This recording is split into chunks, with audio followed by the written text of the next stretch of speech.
जो टेस्ट किए गए हैं प्रदेश में वो 8,87,997 है और इन सैंपल्स में अभी पिछले एक दिन के अंतर्गत 24,186 और सैंपल्स आज आ गए हैं जो आज टेस्टिंग में चले गए हैं। जो सैंपल्स टेस्ट हुए हैं उसके अनुसार कुल मिलाकर जो पर्सन्स टेस्टेड है KGMU द्वारा 1,35,000 टेस्ट किए गए हैं। अलीगढ़ मेडिकल कॉलेज द्वारा 30,000 टेस्ट किए गए हैं। BHU के IMS द्वारा 58,800 टेस्ट किए गए हैं।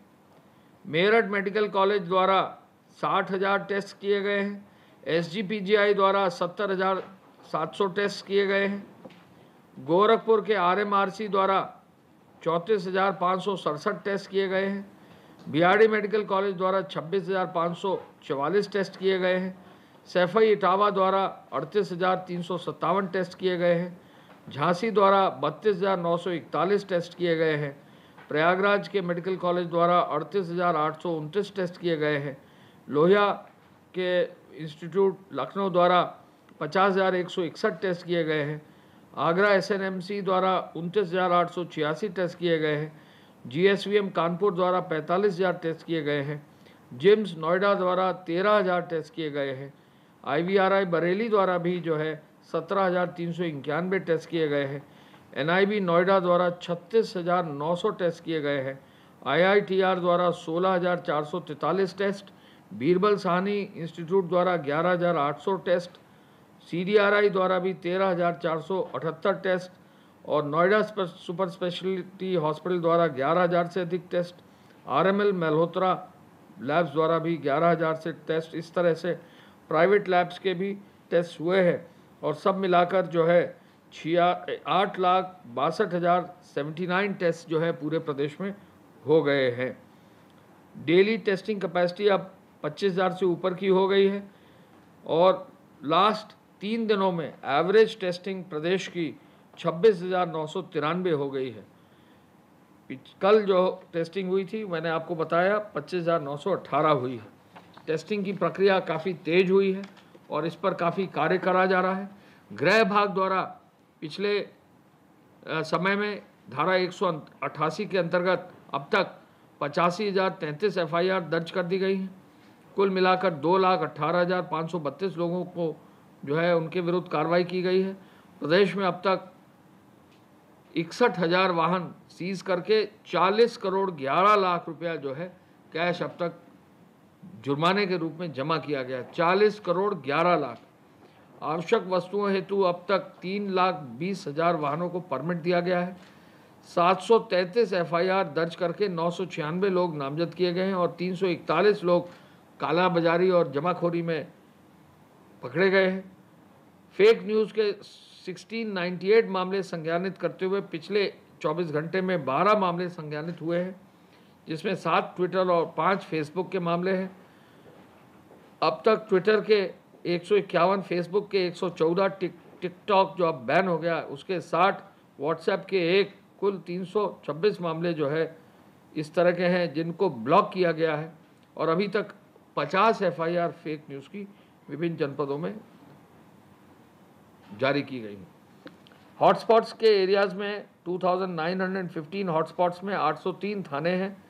8,32,159 मकान उनमें निहित हैं। 48 लाख से अधिक लोग चिन्हित किए गए हैं। इनमें हॉटस्पॉट के एरिया में 8,628 लोग निवास कर रहे हैं, पॉजिटिव लोग निवास करते थे। इंडस्ट्रियल क्वारंटाइन के लिए लोगों की संख्या, इंस्टीट्यूशनल क्वारंटाइन के लिए लोगों की संख्या अब 9,754 हो गई है। हम ये भी बताना चाहेंगे कि अब तक कुल हॉटस्पॉट के क्षेत्रों में 4,588 door step delivery milk booth van, फल सब्जी की 6,570 और प्रोविजन स्टोर की 5,458 वैन्स जा रही हैं। और प्रोविजन स्टोर की डिलीवरी से 6515 डिलीवरी की व्यवस्था की जा रही है। कुल अब 35 केवल जो है सामुदायिक किचन चल रहे हैं और इनके माध्यम से हॉटपॉट्स के एरियाज़ में भोजन की सामग्री भी उपलब्ध कराई जा रही है। अब जो प्रदेश में प्रोग्रेस आई है 1,000 रुपया देने की नगरीय श्रमिकों को, निर्माण श्रमिकों को, ग्रामीण श्रमिकों को, अब यह संख्या 33.79 लाख होते हुए 337.90 करोड़ का भुगतान कर दिया गया है। राजस्व विभाग द्वारा जो 1070 का टोल फ्री नंबर है उसमें अब 1,17,674 कॉल्स में 1,16,037 कॉल्स जो है आई हैं। इस प्रकार पूरे प्रदेश में जो है कार्रवाई सुनिश्चित की गई है। मैं पुनः ये कहना चाहूँगा कि जो 188 के अंतर्गत मास्क पहनने की व्यवस्था है उसमें 188 पे कार्रवाई पर बल दिया जा रहा है। मास्क यदि लोग नहीं पहनेंगे तो उस पर कार्रवाई होगी और इस पर ये सबकी बेहतरी के लिए है, आम आदमी की अपनी बेहतरी के लिए है, उनके परिवार की बेहतरी के लिए है, वो कार्यालय में जहाँ जाते हैं सबकी बेहतरी के लिए है। हम ये भी बताना चाहेंगे कि अब 10,772 पब्लिक एड्रेस सिस्टम जो है लगाए गए हैं और इसमें 2,355 जगहों पर ये व्यवस्था की गई है। अब तक 18,024 कैदी छोड़े गए हैं और 53 अस्थायी जेलें स्थापित हैं। 769 जुवेनाइल बोर्ड के अंतर्गत जो बच्चे आते हैं उनको छोड़ा गया है। अब ये भी आपको बता दें कि अब जो बसेस का जो संचालन है, कल 6,022 बसों का संचालन किया गया है और 7,13,000 लोगों ने बसों में अपना भ्रमण किया है। हमारी ये मानना है कि यदि बसों में लोग संचालन करें तो पूरा मास्क आदि और बाकी हैंड सैनिटाइज़र का उपयोग जरूर करें, जिससे किसी भी तरह की संक्रमण की कोई संभावना न हो। धन्यवाद। जय हिंद।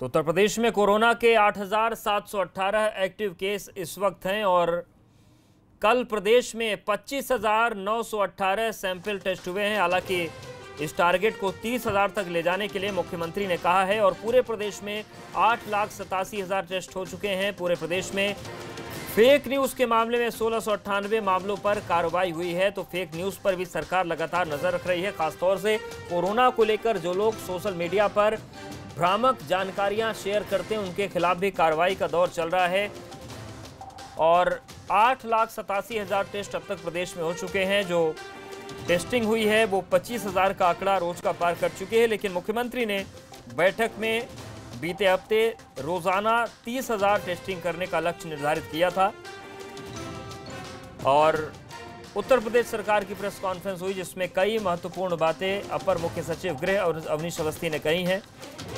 25 करोड़ से ज़्यादा पेड़ कल प्रदेश में लगाए गए हैं। तो पर्यावरण को लेकर भी अभियान चल रहा है और बीते 24 घंटे में 933 नए कोरोना के मामले सामने आए हैं। 19,909 मरीज ठीक हो चुके हैं जबकि प्रदेश में अब तक 809 लोगों की मौत हो चुकी है और कोरोना के जो एक्टिव केसेस हैं वो इस वक्त उत्तर प्रदेश में 8,718 हैं।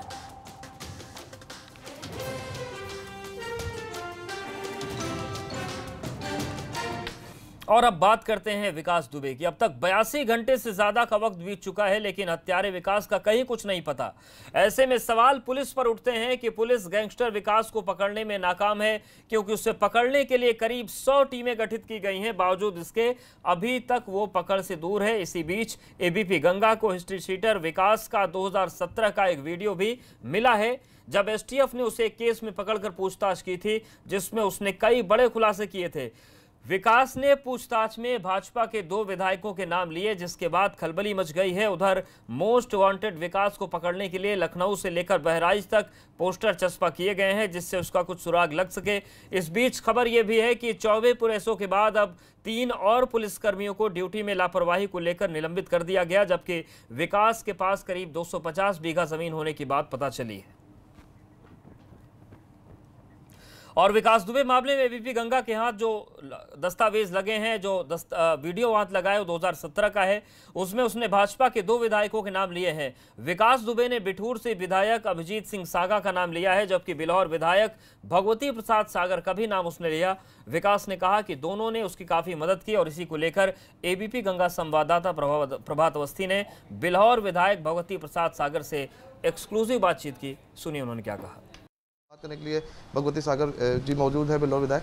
तो आपसे जानना चाहेंगे, एक वीडियो सामने आया है जिसमें विकास दुबे कह रहा है कि आपके उससे संबंध है, आपने उसकी मदद करी थी उस समय, क्या कहेंगे इस पर? हमने कभी भी उसकी कोई मदद नहीं की और उसने जितना भी मेरे चुनाव में जितना नुकसान कर सकता था उसने नुकसान किया था और मुझसे कोई उससे संपर्क नहीं थे।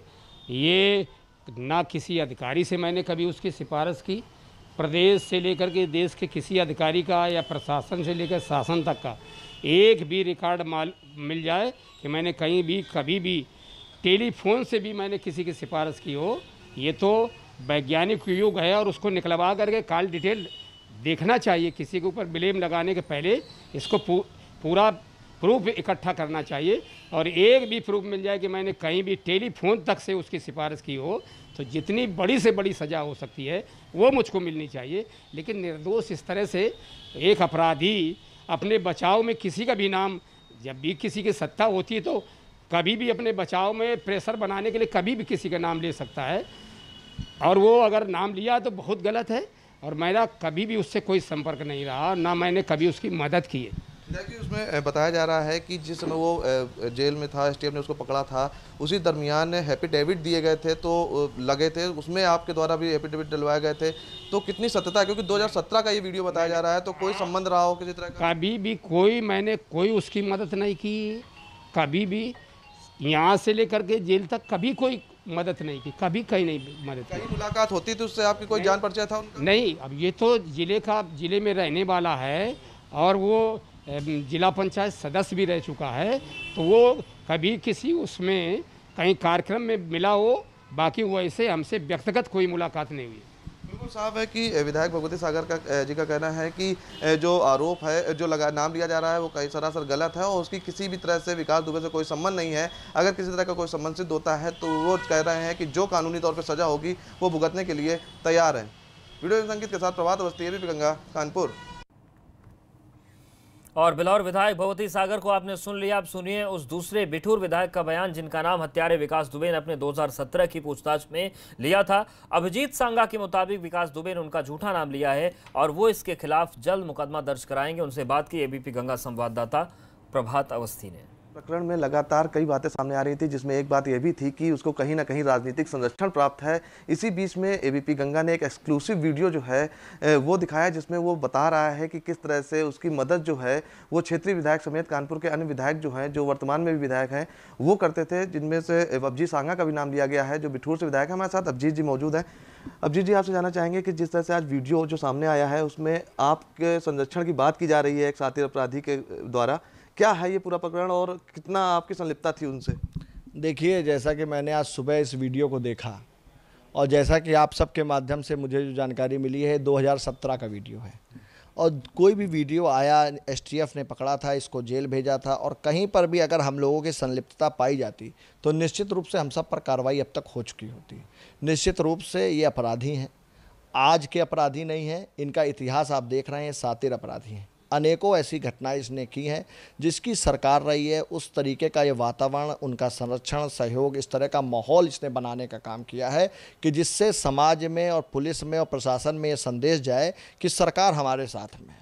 तो आज मैं इस बयान से आहत हूँ, इसका बयान जो मैंने देखा, और मैंने ये निर्णय किया है कि बहुत जल्द अभी मैं इसके ऊपर कार्रवाई करने जा रहा हूँ, विधिक कार्रवाई करने जा रहा हूँ। बिल्कुल, जिस तरह से कई बार बात सामने आई, क्योंकि जिस तरह से इतना बड़ा शातिर अपराधी था लेकिन उसके बाद भी ये बच जा रहा था, तो ये कहा जाता था इसके ऊपर सफ़ेद पोश का हाथ है, कहीं ना कहीं संरक्षण प्राप्त है, क्योंकि आपके ही दल के जो मंत्री थे उनकी भी थाने में हत्या की थी, उसके बाद भी कई बातें सामने आई थी, कई नेता मदद कर रहे हैं, राजनीतिक संरक्षण प्राप्त है। ऐसे में इस तरह से नाम आपका सामने आना कहीं ना कहीं इशारा करता है कि कोई कनेक्टिविटी हो, क्योंकि आप भी क्षेत्रीय ही हैं, तो कोई संबंध रहा हो आपका? देखिए, अब आपके सामने मैं केवल इतना ही कह सकता हूँ कि मेरा इससे कोई किसी तरह का कोई संबंध नहीं है, कोई लेना देना नहीं है। ये अपराधी है, ये सर्वविदित है, ये इसके खिलाफ इस बीच में जब से मैं विधायक बना, मेरे सामने जो भी प्रकरण आए जहाँ पर इसने अन्याय किया, अत्याचार किया, कोई अपराध किया, उसमें आप पता कर सकते हैं। मैं आपको उन लोगों से मिलवा सकता हूं जो आपको बताएंगे कि मैंने उनकी किस तरह मदद करने का काम किया, इस पर कठोर कार्रवाई कराने का काम किया, इस पर FIR दर्ज कराने का काम किया और आगे बढ़ करके उन गरीबों को, वंचितों को मैंने न्याय दिलाने का प्रयास किया। ये विधायक अभिजीत सांगा हैं, जिनका कहना है कि वो अपनी तरफ से इस पूरे मामले पर विधायक विकास दुबे के खिलाफ मुकदमा दर्ज कराएंगे, क्योंकि जिस तरह से इनकी छवि खराब करने के लिए उसने नाम लिया। और इनका यह भी कहना है कि जो वीडियो है वो 2017 का बताया जा रहा है। अगर किसी तरह की कोई संलिप्तता होती अब तक तो इनके ऊपर भी कार्रवाई होती। लिहाजा साफ है कि उनका कहना है कि उसका विकास दुबे से कोई संबंध नहीं है और जिस तरह का एकत्र किया गया उसके खिलाफ वो मुकदमा दर्ज कराएंगे। वीडियो अंकित के साथ प्रभात अवस्थी, एबीपी गंगा, कानपुर। और कानपुर कांड में शहीद सीओ की बेटी का बड़ा बयान। दिवंगत सीओ देवेंद्र मिश्रा की बेटी ने कहा कि पिता ने जहां से खत्म किया वहीं से मैं शुरू करूंगी। उन्होंने ये भी कहा कि मैं पहले MBBS करना चाहती थी, लेकिन अब पिता के नक्शे कदम पर चलूंगी, पुलिस विभाग में जाऊंगी। मुठभेड़ में शहीद हुए सीओ देवेंद्र मिश्रा जी की जो बेटी है वो हमारे साथ मौजूद है। उन्हीं से बात करें, क्योंकि कई बात में क्रिमिनेशन के बाद कुछ ऐसे तथ्य सामने आए हैं जिसने वाकई चौंका के रख दिया है कि किस तरह से डिपार्टमेंट ने उनकी मदद नहीं की। और आप जानना चाहेंगे क्या चीज़ सामने आई है, क्या कहना चाहेंगे आप, क्या हुआ था उस दिन जो आपको जानकारी मिली? मेरा ड्रीम था पहले MBBS, मतलब नीट की प्रिपरेशन करे थे, बट इन सब चीज़ों के बाद अब हमने थोड़ा मतलब अब हम इसी डिपार्टमेंट में जाएंगे और जहाँ से मेरे डैडी ने अंत किया है, उनका अंत हुआ है, वहीं से अब हम शुरू करेंगे और ऐसे जो लोग हैं इनको सामने लाएंगे और इनकी सही जगह में पहुँचाएंगे। तो 8 पुलिस वालों का हत्यारा विकास 3 दिन बाद भी पुलिस की पकड़ से दूर है। लिहाजा कानपुर में उसकी गिरफ्तारी के लिए पुलिस ने पोस्टर चस्पा किए हैं। साथ ही सीमाओं से गुजर रहे राहगीरों को पोस्टर दिखाकर पूछताछ की जा रही है। पुलिस ने इस हिस्ट्री सीटर को पकड़वाने में लोगों से मदद की अपील भी की है। तो देखिए तस्वीर हम आपको दिखा रहे हैं। लोगों को तस्वीरें दिखाई जा रही हैं, पूछा जा रहा है कि क्या आपने इसको कहीं देखा है। उत्तर प्रदेश में कई टोल नाकों पर भी इसकी फोटो लगाई गई है और 2.5 लाख रुपए का इनाम इस पर घोषित कर दिया गया है।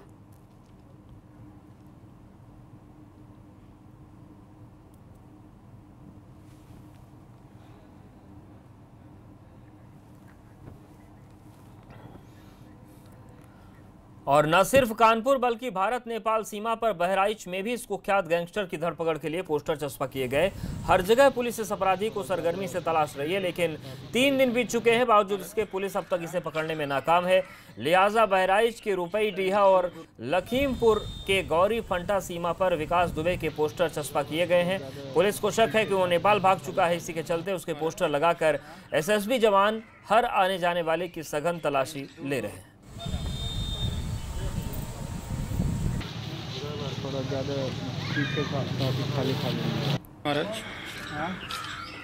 तो नेपाल बॉर्डर है और देखिए यहाँ पर भी विकास दुबे की तस्वीरें लगाई गई हैं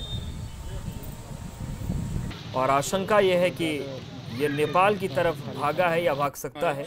ऐसे में लोगों से अपील की जा रही है कि अगर कोई इसको देखा है, किसी ने देखा है, तो ज़रूर पुलिस को जानकारी दे और जगह जगह इसकी तस्वीरें भी लगाई गई हैं।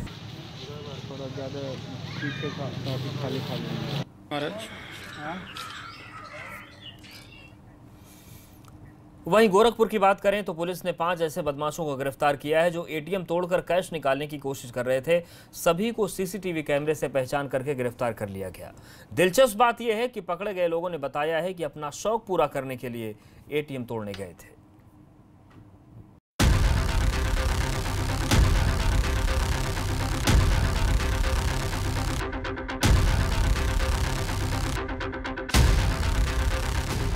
काले कपड़ों से चेहरे को ढककर पुलिस के शिकंजे में खड़े ये 5 लोग अपना शौक पूरा करने के चक्कर में अब थाने पहुंच चुके हैं।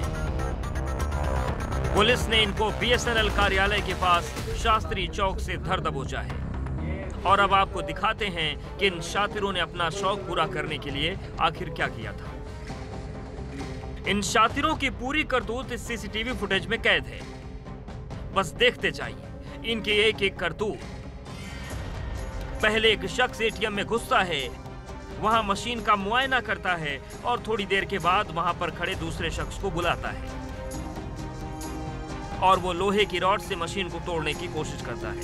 लेकिन उसकी ये सारी की सारी करतूत सीसीटीवी फुटेज में दर्ज हो रही थी और यही फुटेज उसकी गिरफ्तारी के लिए पुलिस का सबसे बड़ा जरिया बनी। खास बात यह है कि पुलिस से पूछताछ में इन बदमाशों ने खुलासा किया है कि जल्द अमीर बनने और अपना शौक पूरा करने के लिए इन्होंने जुर्म को अंजाम दिया था। कोतवाली थाना क्षेत्र में 5 इस प्रकार के लोग पकड़े गए हैं जो एटीएम से तोड़ के कैश निकालने का प्रयास कर रहे थे। इस प्रकार की 2 घटनाएं अंजाम दे चुके थे, एक कोतवाली थाना क्षेत्र में और एक कैंट थाना क्षेत्र में। 3 जुलाई की रात में इनके द्वारा इस प्रकार का काम किया गया था।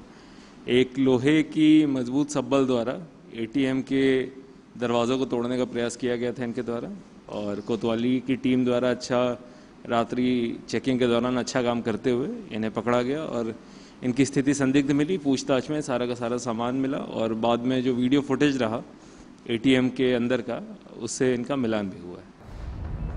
पुलिस ने इन सभी को गंभीर धाराओं के तहत गिरफ्तार किया है। पुलिस ने इस दौरान उनके बारे में जो खुलासा किया वो और भी चौंकाने वाला है। पुलिस के मुताबिक ये 5 लुटेरे इससे पहले भी एटीएम को तोड़ने और उससे कैश निकालने की घटना को अंजाम दे चुके हैं। पुलिस रिकॉर्ड के मुताबिक इन्होंने 15 जून को कोतवाली थाना क्षेत्र के केनरा बैंक के एटीएम, 3 जुलाई को अम्बेडकर चौराहे पर HDFC बैंक के एटीएम को तोड़कर पैसा लूटने का प्रयास किया था और इन सभी मामलों में कैंट थाने में मुकदमा दर्ज है। पुलिस के मुताबिक इनमें से एक बहराइच का जबकि 4 गोरखपुर के देहात थाना क्षेत्र के रहने वाले हैं। अब पुलिस ये जानने की कोशिश कर रही है कि ये लोग किसी और तरह की वारदात में भी शामिल तो नहीं है। ABP गंगा के लिए गोरखपुर से नीरज की रिपोर्ट। और कोरोना काल में जहां एक तरफ सफाई पर विशेष ध्यान देने की हिदायत सरकार देती है, तो वहीं दूसरी तरफ प्रतापगढ़ में भीषण बारिश में एक अलग ही नजारा देखने को मिला। सुबह से हो रही तेज बारिश ने प्रतापगढ़ प्रशासन और नगर पालिका प्रशासन की पोल खोल कर रख दी। शहरी क्षेत्र के कई इलाके में नालों की सफाई न होने के कारण हर तरफ जलभराव देखने को मिल रहा है। कई जगह दुकानों और घरों तक नाली का गंदा पानी घुस गया। बारिश के चलते जनजीवन अस्त व्यस्त हो गया।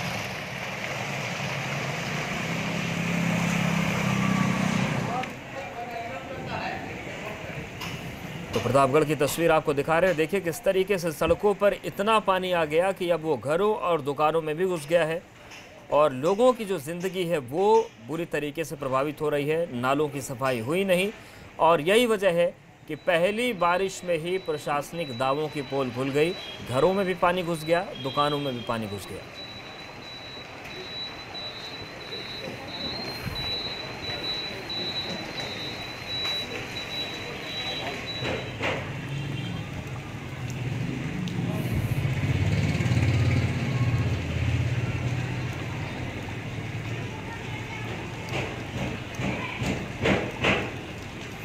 तो देखिए नाले किस तरीके से बजबजा रहे हैं, नालों की सफाई की नहीं गई और पहली बारिश के बाद जो पूरे शहर की सड़कें हैं वो तालाब में तब्दील हो गई। प्रदेश में टिड्डी दल का खतरा भी टला नहीं है। जालौन में एक फिर बड़े टिड्डी दल ने हमला कर दिया। भारी संख्या में टिड्डियां किसानों के खेत खलिहानों में हमला कर दी।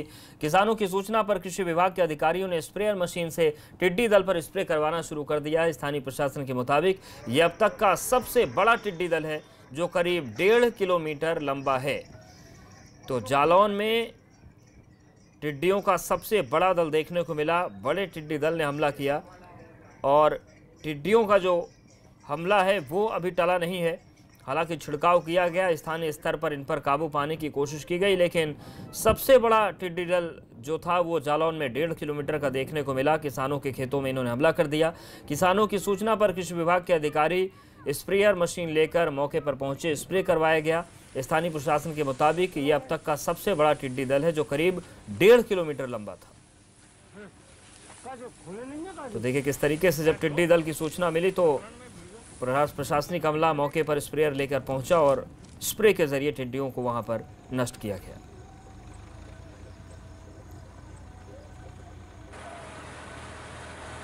कर्मचारियों के माध्यम से भी जानकारी मिली कि इस टिड्डी दल की लंबाई चौड़ाई करीब 1.5 किलोमीटर लंबा रहा होगा और ये उड़ते हुए ये जिले में 3 भागों में विभक्त हो गया। एक दल तो जैसारी कला गया, दूसरा गोरन में है और तीसरा इसी जालौन विकास खंड के सिकरी राजा, देवरी और कैथ में क्योंकि बहुत ज़्यादा बड़ा दल ये रहा है जो कि 3 भागों में विभक्त हुआ है, तो हम कह सकते हैं कि इसकी संख्या तीनों दलों की मिला करके करोड़ों में हो सकती है। और यहाँ पर वक्त एक छोटे से ब्रेक का है।